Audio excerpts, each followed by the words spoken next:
একটা ইনসিডেন্ট আপনার ঘটেছে এই হাওড়া ডিস্ট্রিক্টে, অ্যাডমিনিস্ট্রেটিভ ডিস্ট্রিক্ট, আর পুলিশ ডিস্ট্রিক্ট হচ্ছে হাওড়া রুরাল। ওখানে একটা ইনসিডেন্ট ঘটেছে আমাদের ভিলেজ মাটুল বাগনান এলাকাতে। সেখানে একটা ইনসিডেন্ট ঘটেছিল এবং সেই ইনসিডেন্টে একজনকে খুন করে দেওয়া হয়। তিনি ভারতীয় জনতা পার্টির সমর্থক ছিলেন এবং এই ঘটনাটা ঘটেছে ওখানে একজন উপপ্রধান রয়েছেন গ্রাম পঞ্চায়েতে, তার নাম হচ্ছে মফিজুল ইসলাম খান। এলাকায় পরিবর্তিত পরিস্থিতিতে বিভিন্ন জায়গায় দুর্নীতির বিরুদ্ধে সাধারণ মানুষ প্রতিবাদ করছেন এবং ওই এলাকায় ওই উপপ্রধানের বিরুদ্ধে সরকারি অনেক স্কিম থেকে অর্থনৈতিক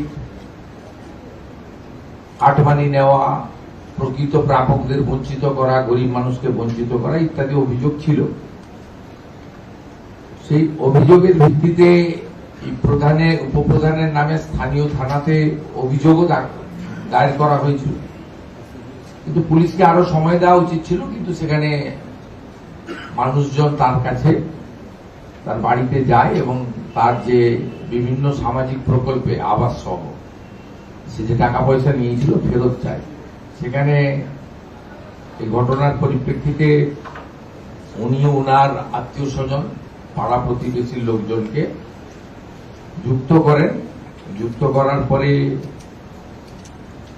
ওখানে যারা ওনার বাড়িতে গেছিল তাদের উপরে হামলা করেন।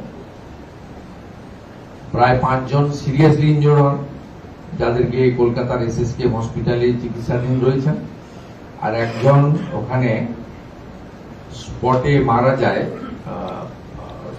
প্রশান্ত দে, তাকে খুব গুরুতরভাবে ওখানে জখম করেন। এই এফআইআর এর কেস নম্বরটা হচ্ছে 419/2026, ডেটেড 18/6/2026। এর পরিপ্রেক্ষিতে ওখানে প্রশান্ত দের যে ওয়াইফ রয়েছে সোমা দে, তিনি একটি কমপ্লেন করেন। এফআইআর স্টার্ট হয়।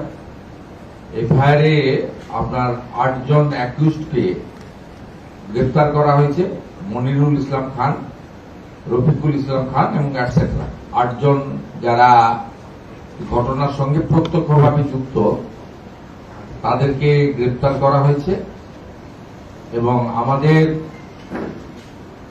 জেলা প্রশাসনের পক্ষ থেকে ওই পরিবারকে 4 লক্ষ টাকা সরকারি সাহায্যের চেক আজকে তুলে দেওয়া হয়েছে।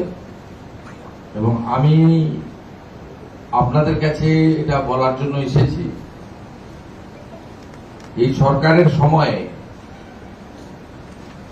যেমন দুর্নীতিগ্রস্ত অভিযুক্তদের বিরুদ্ধে অভিযোগ করে আপনারা পুলিশ এবং সরকারের উপর আস্থা রাখবেন,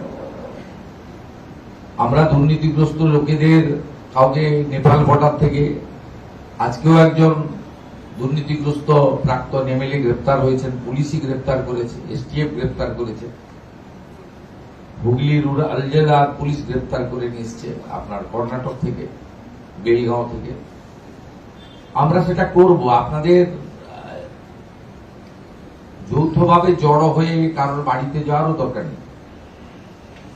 তো আপনারা যে উদ্দেশ্য নিয়ে আইনের শাসন প্রতিষ্ঠা করার জন্য আমাদের এনেছেন, পুলিশের উপরে আস্থা রাখুন। যেটা পুলিশের কাজ আছে পুলিশ করবে, যেটা পুলিশ পারবে না, ইন্টারস্টেট আছে, সিআইডি সাহায্য নেবে। এসটিএফ আমাদের টিম বানানো হয়েছে, তারা আধুনিক প্রযুক্তি ব্যবহার করে অভিযুক্তদের গ্রেপ্তার করবে। যাদের বিরুদ্ধে তথ্য প্রমাণ রয়েছে, সবার ক্ষেত্রে তো আমরা বলবো না, ওইটা রাজনৈতিক প্রতিহিংসার প্রশ্ন নয়, সরকার এভাবে চলে না। তা আমরা দুর্নীতিগ্রস্ত লোকেদের বিরুদ্ধে ব্যবস্থা নেব। আপনাদেরকেও আমি গোটা রাজ্যের লোকেদের বলবো, ওদের বাড়িতে বা ওদের কাছে গিয়ে আপনাদের নিজেরাই বিচার চাওয়ার কোনো দরকার নেই। কিন্তু যে ঘটনা ঘটেছে এটা আমরা জিরো টলারেন্স নীতি নিয়েছি। এখানে সুনির্দিষ্ট খুনের মামলা হয়েছে, জামিন অযোগ্য ধারায় গ্রেপ্তার হয়েছে এই 8 জনকে পুলিশ কাস্টডিতে নেওয়া হয়েছে। এই কেসটি আমি সিআইডি কে ট্রান্সফার করছি, এই প্রশান্তদের মার্ডার কেসটাকে সিআইডি তে ট্রান্সফার করছি। ইতিমধ্যে জেলা প্রশাসন থেকে 4 লক্ষ টাকা মেজর কম্পেনসেশন ওর বাড়িতে দিয়েছে এবং আহতদের সবার চিকিৎসার দায়িত্ব রাজ্য সরকার নিয়েছে এসএসকেএম হসপিটালে। আমরা আমাদের মন্ত্রী ইন্দ্রনীল খানকে পাঠিয়েছিলাম, তিনি একটু আগে ভিজিট করেছেন। আমরা তাদেরকে সুস্থ করার সম্পূর্ণ চিকিৎসার দায়িত্ব সরকারের পক্ষ থেকে নিয়েছি এবং আমি এই পরিবারকে আরো মুখ্যমন্ত্রীর রিলিফ ফান্ড থেকে আরো 5 লক্ষ টাকা অ্যাডিশনাল আমরা দেব।